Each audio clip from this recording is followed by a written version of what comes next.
National Weather Service in Indianapolis has issued a severe thunderstorm warning for western Hancock County, northeastern Marion County, southeastern Hamilton County until 7:15 p.m. Eastern Daylight Time.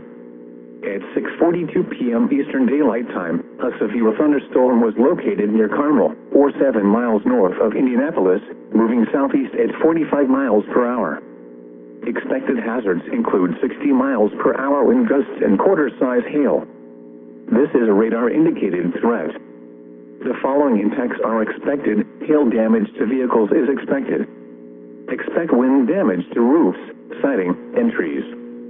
This severe thunderstorm will be near Warren Park and Geist Reservoir around 6:50 p.m. Eastern Daylight Time.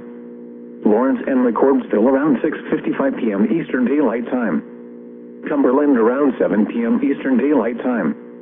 Other locations in the path of the severe thunderstorm include New Palestine and Spring Lake. This includes the following highways: Interstate 69 between mile markers 200 and 208. Interstate 70 between mile markers 87 and 101.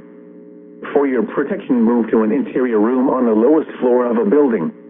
Repeating, a severe thunderstorm warning has been issued until 7:15 p.m. Eastern Daylight Time for the following counties in Indiana: Hamilton, Hancock, and Marion.